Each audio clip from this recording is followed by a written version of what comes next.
আলহামদুলিল্লাহ ওয়াসসালাতু ওয়াসসালামু আলা রাসূলিল্লাহ আম্মা বাদ 36 নম্বর হাদিস নিয়ে আজকে আমরা আলোচনা করব ইনশাআল্লাহ তাআলা। আন আবি হুরায়রা রাদিয়াল্লাহু আনহু قال قال النبي صلى الله عليه وسلم من نفس عن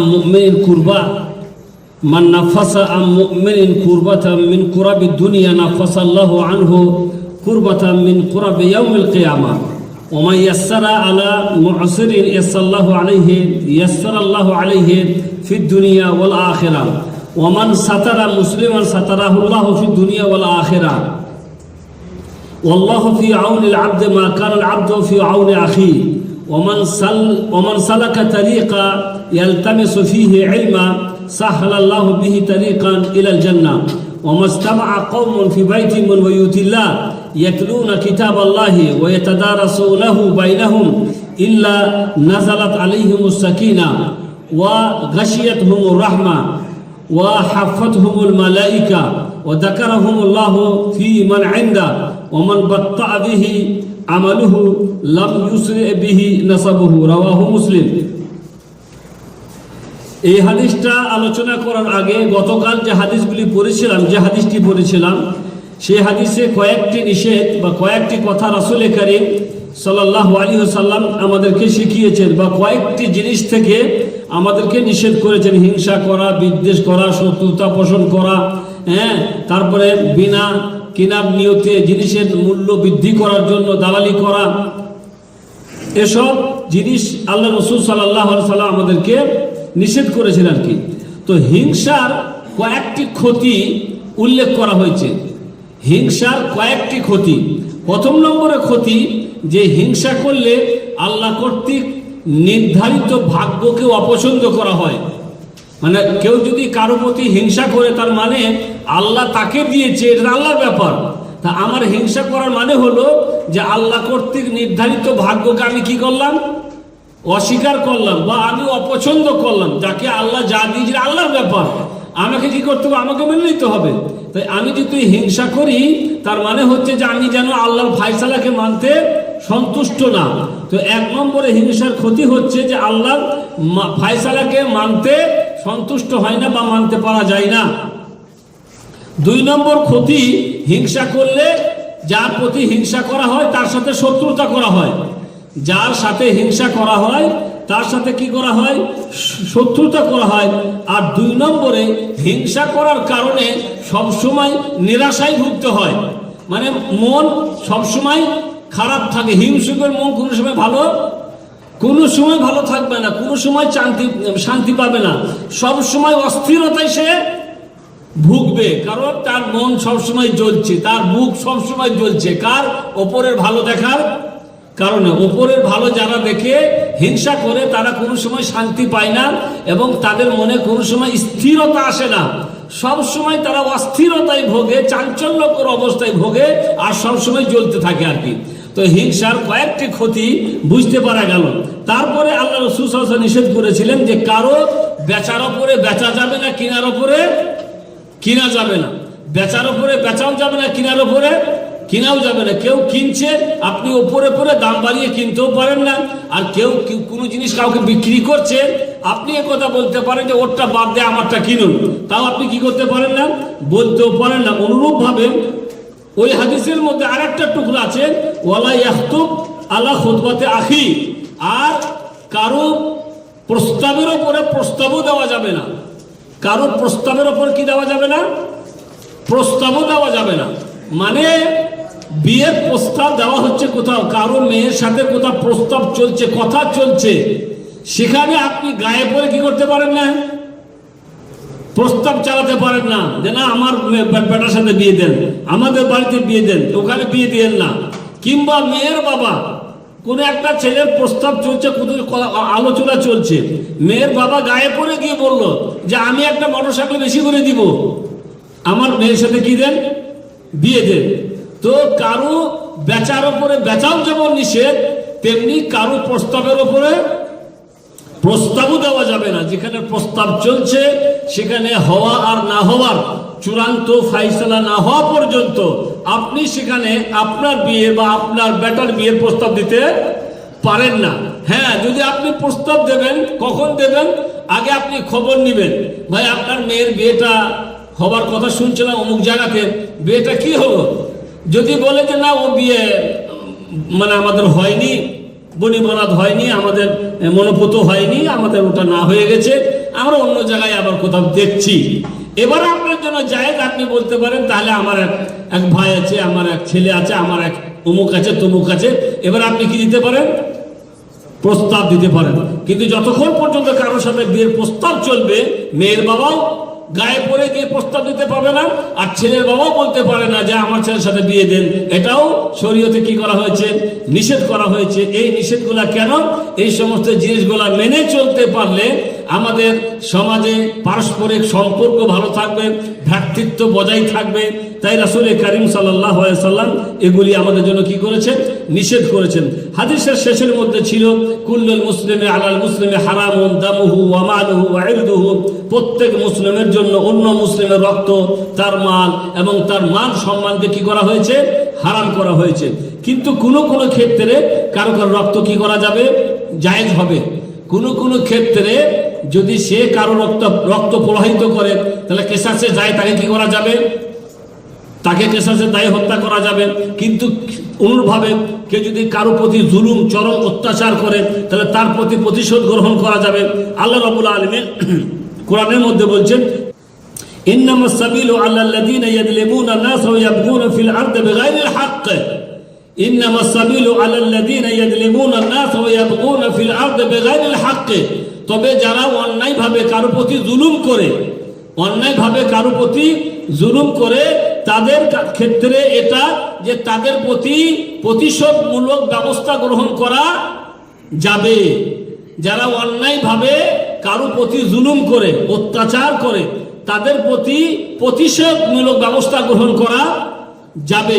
এই প্রতিশোধমূলক ব্যবস্থা গ্রহণ করতে গিয়ে যদি তারা কেউ মারা যায়, তাহলে এটা খুন করার মধ্যে পড়বে না বা অন্যায়ভাবে হত্যা করার মধ্যে পড়বে না। যখন আমার প্রতি কেউ জুলুম করেছিল, অত্যাচার করেছিল, এখন আমাদের লড়াই শুরু হয়ে গেছিল মনে করলেন, তখন প্রতিশোধ গ্রহণ করতে যে আপনি কাউকে মেরে ফেললেন বা কেউ মারা গেল, এই মারা যাওয়ার কারণে যেহেতু সে আপনার প্রতি জুলুম করেছিল, এটা অন্যায়ভাবে রক্ত প্রবাহিত করার আওতায় পড়বে না। তাই আল্লাহ তাআলা বলছেন, যারা বলে অন্যায়ভাবে কারো প্রতি জুলুম করে, অন্যায়ভাবে তাদের জন্য ব্যবস্থা গ্রহণ করতে, প্রতিশোধমূলক ব্যবস্থা গ্রহণ করা যাবে, এতে কোনো দোষে হবে না।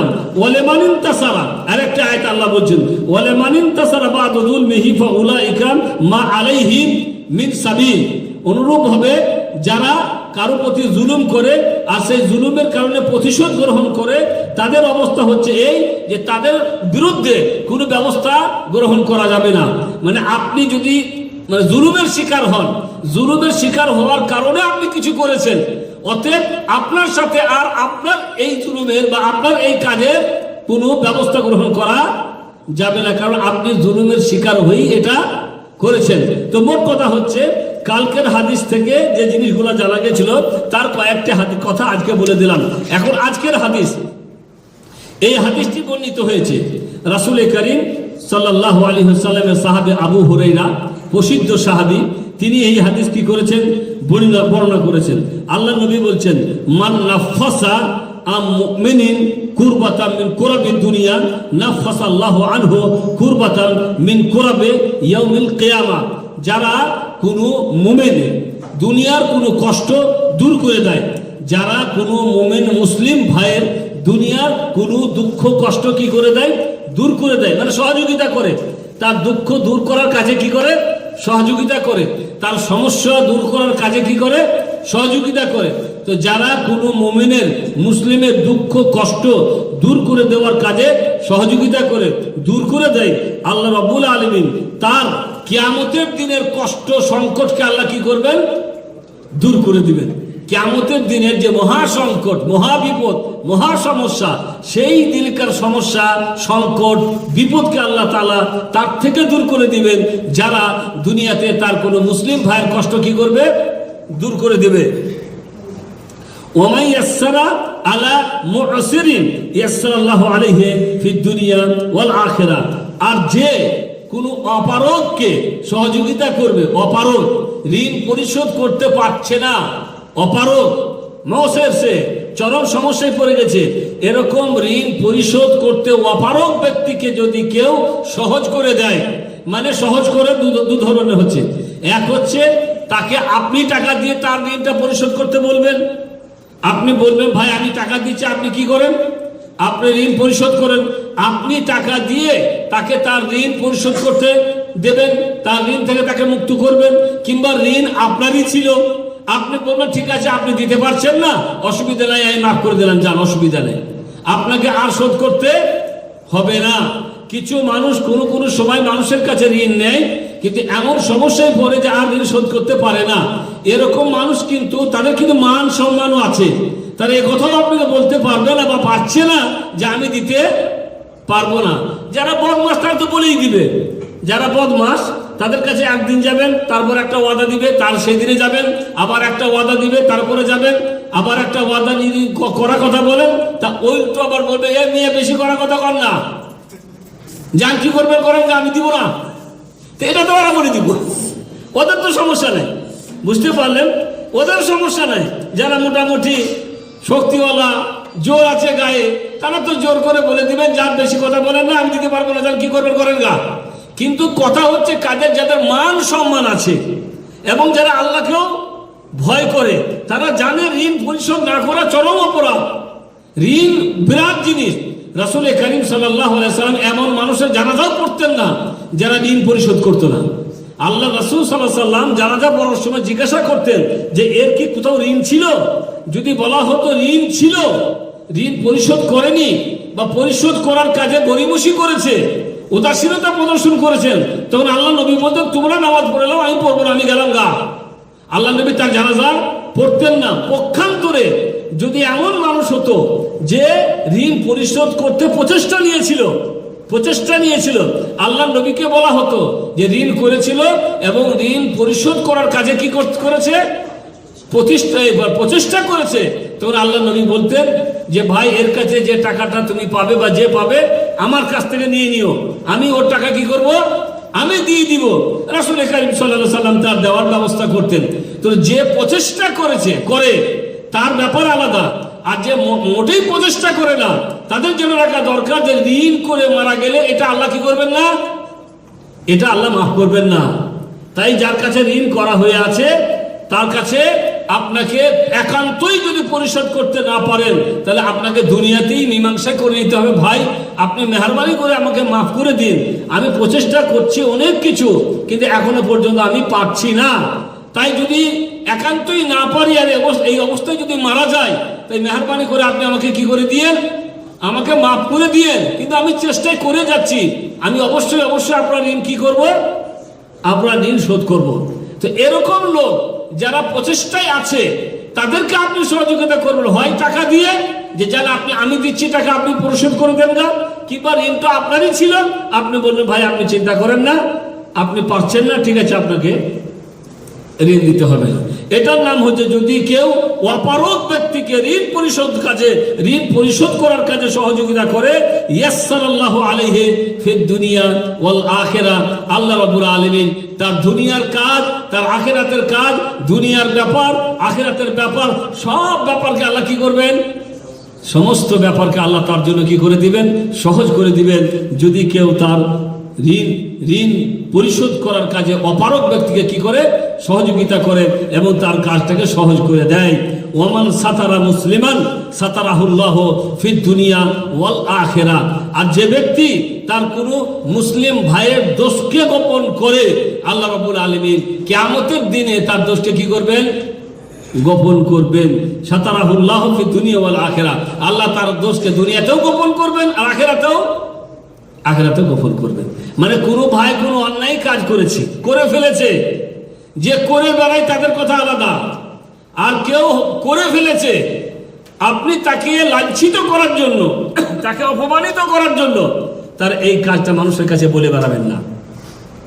তাকে লাঞ্ছিত করার জন্য, তাকে অপমানিত করার জন্য এই কাজটা মানুষের কাছে কি করবেন না, প্রচার করবেন না, গ্রামে ঢোল পিটাবেন না। যদি আপনার তার এই ভুল কাজটা, তার এই দোষটাকে সংশোধন করার নিয়ত হয়, তাহলে আপনি তাকে ব্যক্তিগতভাবে বলুন, কিংবা সেই দোষটা এমন কারো কাছে বলুন যে তাকে সংশোধন করতে পারে, তার বড় ভাই, তার আব্বা, তার গার্জেন কেউ। কিন্তু আপনার এসব নিয়ত নাই, আপনার নিয়ত তার দোষটাকে বলে তাকে পরিচিত করানো, কাছে কার কাছে? সমাজের কাছে। তাহলে এরকম যারা করে তারা বড় অপরাধী হয়। তাই আল্লাহ রাসূল সাল্লাল্লাহু আলাইহি ওয়াসাল্লাম বলছে, যারা কোনো মানুষের দোষকে গোপন করবে, দোষকে, যেহেতু আপনি দেখছেন যে না বলে কি লাভ আছে, কি আছে আমার বলে কি হবে, আল্লাহ মাফ করুন, তো আপনি গোপন করলেন, তাকে লাঞ্ছিত করলেন না, অপমানিত করলেন না। আল্লাহ রাব্বুল আলামিন আপনার দুনিয়ার দোষকেও গোপন করবেন, আর আখিরাতেও আপনার কি করবেন? আখিরাতেও কোটি কোটি মানুষের সামনে আল্লাহ রাব্বুল আলামিন আপনার দোষকে গোপন করবেন। আল্লাহু ফি আউনিল আবদি মা কানাল আবদু ফি আউনি আখি। আল্লাহ রাব্বুল আলামিন বান্দার সহযোগিতায় থাকেন যতক্ষণ পর্যন্ত বান্দা তার মুসলিম ভাইয়ের সহযোগিতায় থাকে। আপনি যদি কোনো মুসলিম ভাইয়ের সহযোগিতা করেন, তাহলে আল্লাহ রাব্বুল আলামিনও আপনার কি করবে? সহযোগিতা করবে। তাই আল্লাহ রাব্বুল আলামিন ওই বান্দার সহযোগিতায় আছেন, রয়েছেন, থাকেন যে বান্দা তার মুসলিম ভাইয়ের কি করে? সহযোগিতা করে। ওমান সালাকা তারিকা ইয়ালতামিসু ফিহি ইলমা সাহহালাল্লাহু বিহি তারিকাল ইলাল জান্নাহ। আর যারা দ্বীনি জ্ঞান অর্জন করার জন্য কোথাও যায়, দ্বীনি জ্ঞান অর্জন করার জন্য কোথাও যায়, তার জন্য আল্লাহ রাব্বুল আলামিন জান্নাতের পথকে কি করে দেন? সহজ করে দেন। মান সালাকা তারিকা, যে কোথাও যাচ্ছে, ইয়ালতামিসু ফিহি ইলমা, যেখানে সে দ্বীনের কিছু জ্ঞান অর্জন করতে চায়, আল্লাহ তাআলা তার জন্য সাহহালাল্লাহু বিহি, আল্লাহ তাআলা তার জন্য সহজ করে দেন, সহজ করে দিবেন জান্নাতের পথকে। এই যে আমরা এখানে আসি, ইফতারি করি, অনেকে আসে না ইফতারে, আরও অনেক জায়গাতে আছে সেখানেই ইফতারি করে। ইফতারি আমরা অন্য জায়গাতেও করতে পারতাম, আমাদেরও অন্য জায়গাতে করার ইফতারি বহু জায়গাতে ব্যবস্থা আছে। এখানকার সৌদি আরবে ইফতারির অভাব নাই, বরং যেখানে যাবে তারাই খুশি। বুঝতে পারলেন? সত্যি বলছি, যেখানে যাবে তারাই খুশি। মসজিদে ইফতারি দেয়, কোনো কোনো মসজিদে আছে, যখন মানুষ কম হয় লোকগুলোর মন খুব খারাপ হয়। সত্যি বলছি, যখন ইফতারি যে মসজিদে দেয়, মানুষ যদি কম পায়, তাহলে ওরা তখন অনেক একে অপরকে জিজ্ঞাসা করলে লেশ ভাইজি কি করলে আসবে তার ব্যবস্থা গ্রহণ করে।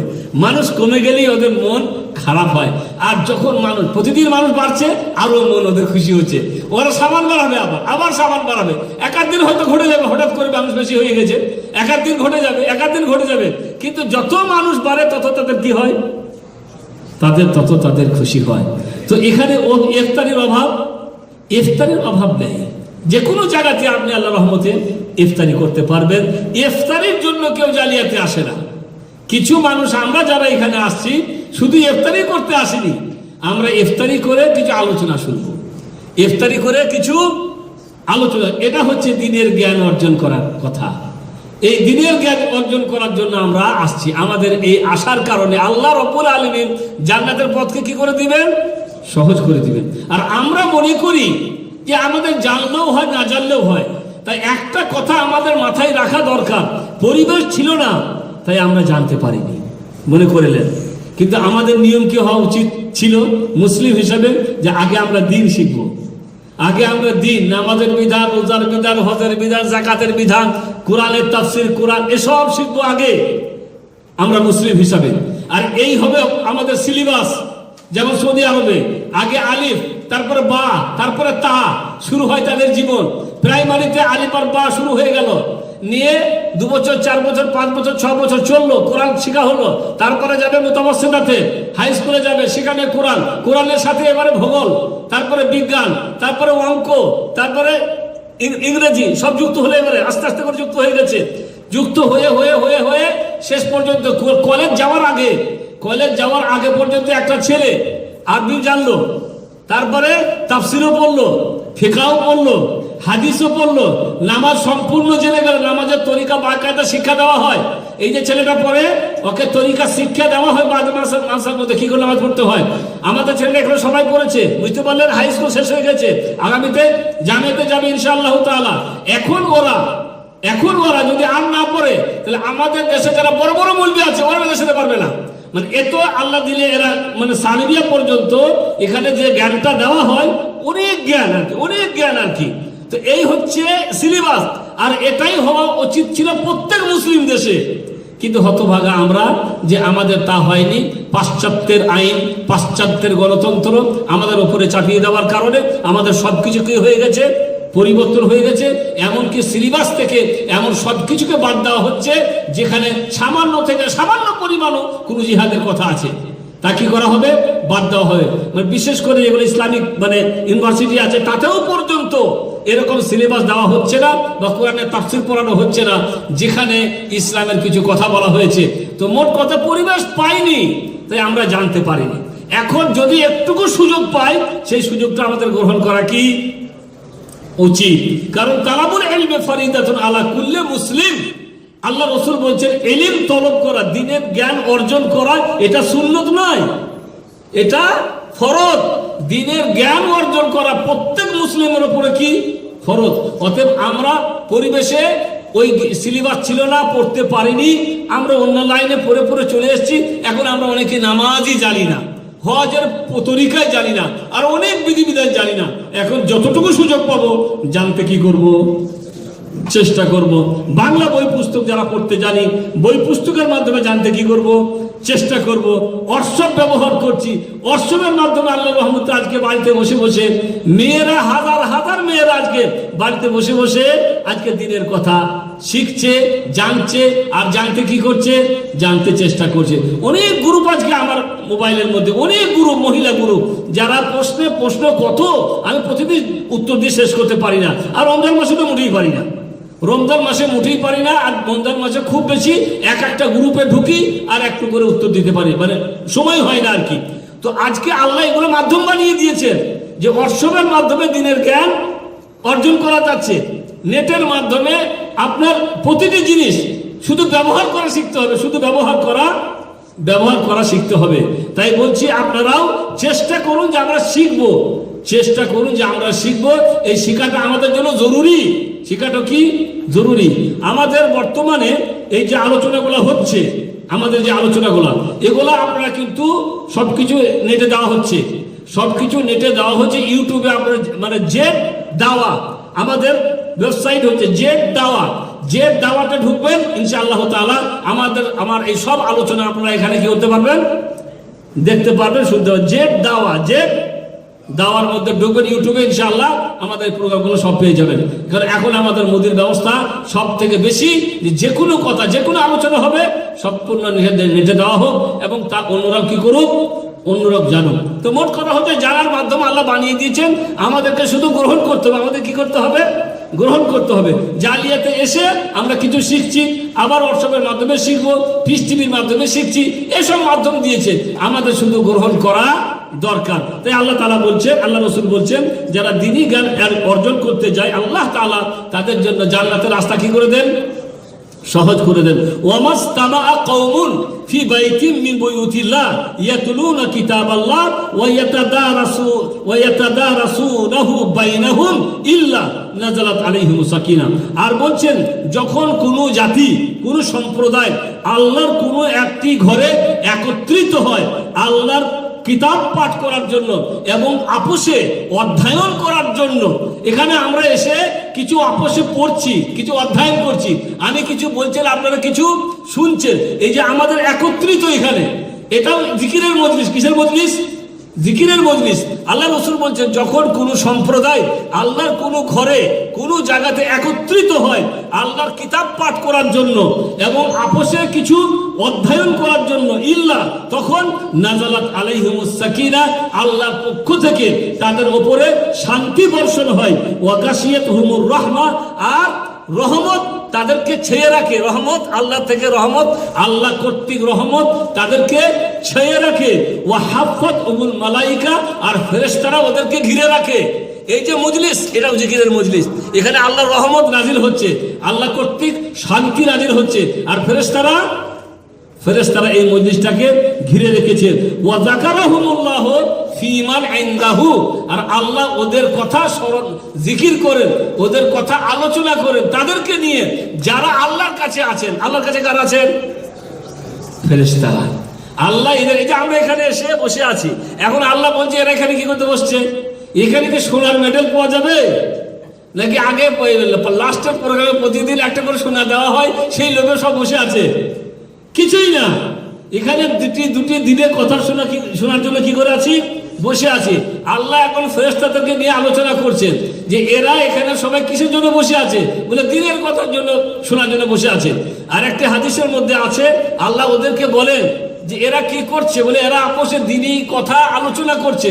বলে এরা কি চায়? বলে এরা জান্নাত চায়। আল্লাহ, এরা কি চায়? এরা জান্নাত চায়। আল্লাহ বলেন ওরা কি জান্নাত দেখেছে নাকি?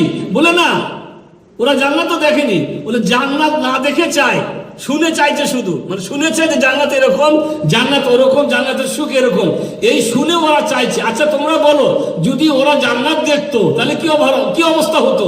বলে আল্লাহকে জান্নাত দেখলে যে কিভাবে চাইতো এটা তো আর বলতে পারবো না। মানে না দেখে এইভাবে চাইছে ওরা, কিন্তু চাইলে যে দেখলে যে কিভাবে চাইতো এটা আর আমাদের ভাষা দিয়ে বলার শক্তি নেই। বলে আর কি চাই?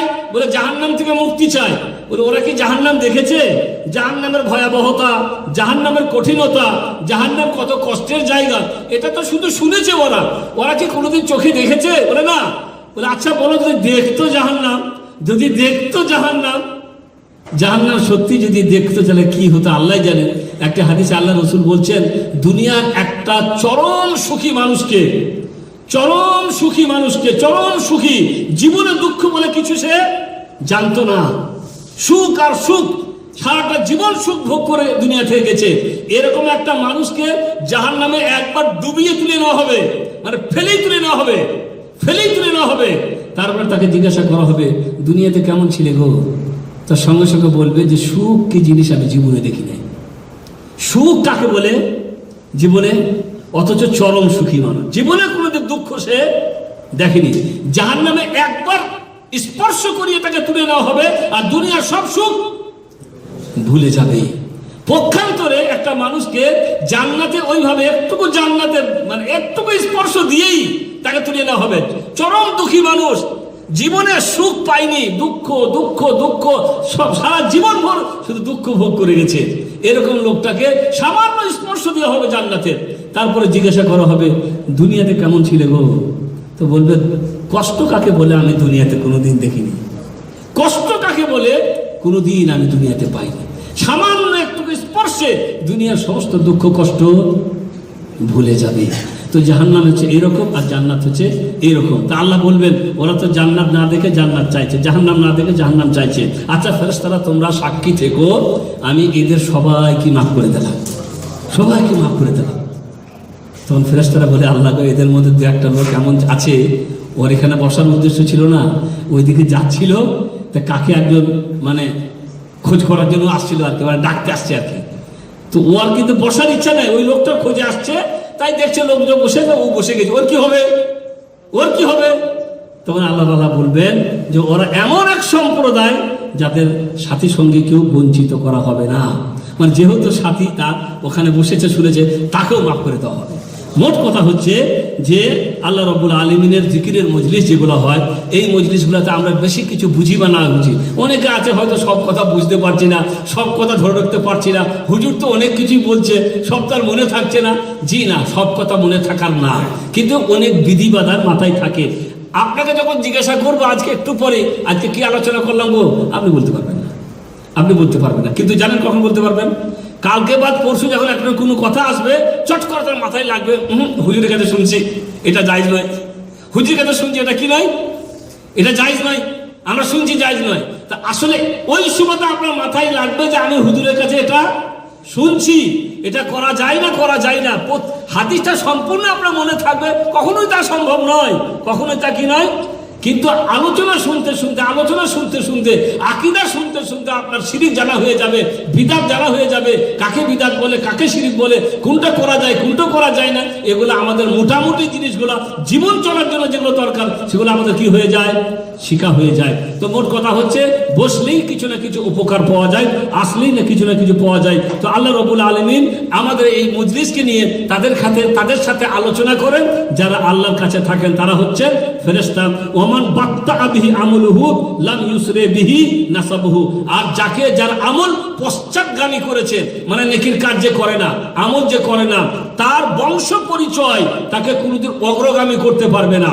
মানে বংশ অনেক বড়, বিরাট বংশের আমি, কিন্তু আমল নেই। বিরাট বংশের কিন্তু আমল নেই। আমলে যে কুড়ে, আমল যাকে পশ্চাৎগামী করেছে, যে আমল করেনি, তার বিরাট বড় বংশ বা মর্যাদা, বংশের মর্যাদা তাকে অগ্রগামী করতে পারবে না। মানে তার কোনো ফল হবে না কালকে কিয়ামতের মাঠে। বংশ পরিচয় দিয়ে কালকে কোনো কিছুই হবে না, বরং আমাকে বাঁচতে হলে কালকে বাঁচতে হবে আমার আমল দিয়ে, বাঁচতে হবে আমার আমল দিয়ে। যেমন রাসূল করিম সাল্লাল্লাহু আলাইহি সাল্লাম ফাতিমাকে বলতেন, দুনিয়াতে কিছু চাওয়ার থাকলে আমার কাছে চেয়ে নাও, কালকে কিয়ামতের মাঠে আমি তোমার হয়ে কিছুই করতে পারবো না। নবীর বেটি সব থেকে বড় বংশের বেটি ছিলেন, কারণ আল্লাহর নবী ছিলেন সব থেকে বড় বংশের কুরাইশ বংশ। আরবদের মধ্যে সব থেকে বড় বংশ ছিল কোন বংশ? মর্যাদাবান বংশ, সব থেকে বড় বংশ ছিল কুরাইশ বংশ। আর সেই কুরাইশ বংশ থেকে আল্লাহ রাব্বুল আলামিন নবী নির্বাচন করলে মুহাম্মদ রাসূলুল্লাহ সাল্লাল্লাহু আলাইহি ওয়াসাল্লাম। কেন? যদি ছোট বংশ থেকে কোনো নবী বানাইতেন, তাহলে অন্য বড়রা মানতে পারতো না, ধুর ছোট জাতের কোথাকার, ওদের সাথে আমাদের কেমন করে হবে, ওকে আমরা নবী বলে মানবো না। তাই বংশের খোঁটা যাতে করে না দিতে পারে, ছোট জাতে যাতে করে বলতে না পারে, তাই আল্লাহ তাআলা মুহাম্মদ রাসূলুল্লাহ সাল্লাল্লাহু আলাইহি ওয়াসাল্লামকে নির্বাচন করলেন একটা বড় বংশ থেকে। বিরাট আভিজাত্য বংশ ছিল কুরাইশ বংশ, আর সেই কুরাইশ বংশ থেকে নবী রাসূল করিম সাল্লাল্লাহু আলাইহি ওয়াসাল্লাম। তার মেয়ে কত বড় বংশের, তার মেয়ে শুধু কুরাইশ বংশ না, তার বাপও নবী, শুধু নবী না, নবী সম্রাট তার বাপ, বিরাট নবী সাইয়্যিদুল আম্বিয়া, তার মেয়ে, তার কত বড় মর্যাদা। সেই মেয়েকে আল্লাহ নবী বলছেন যে কালকে কিয়ামতের মাঠে আমি তোমার হয়ে কিছুই করতে পারবো না, তোমাকে বাঁচতে হলে তোমার আমল দিয়েই বাঁচতে হবে। আর ফাতেমা রাদিয়াল্লাহু তাআলা আনহা কখনোই এই কথা মনেও করতেন না যে আমার বাবা তো আছে, আমার কি করার দরকার আছে, আমার বাবা তো আছে। জি না, আজকে আমাদের একটা চেয়ারম্যানের বেটি আর প্রধানের বেটি, সামান্য ছোট প্রধান আর চেয়ারম্যানের যদি হয়, তাহলে তার বেটি তো দূরের কথা, তার 14 গোষ্ঠীরা অহংকারে পা ফেলতে পারবে না। এত অহংকার দেখার কারণ তার মামা চেয়ারম্যান, বুঝতে পারেন, কারো চাচাতো ভাই, কারো আর কেউ, কারো এত দিমাগ দেখাবে। আর নবীর বিটি, নবী সম্রাটের বিটি, তার কত অহংকার হওয়ার কথা ছিল, কিন্তু না, সাধারণ সাদা সিধে, শুধু আমল ছাড়া কিছুই বুঝতো না। এত আমল করেছিলেন যে রাসূল করিম সাল্লাল্লাহু আলাইহি সাল্লাম দুনিয়া থেকে যাওয়ার আগেই আল্লাহ রাব্বুল আলামিন তাকে বলে দিলেন যে তুমি তোমার বেটিকে বলে দাও যে আমি ওকে জান্নাতের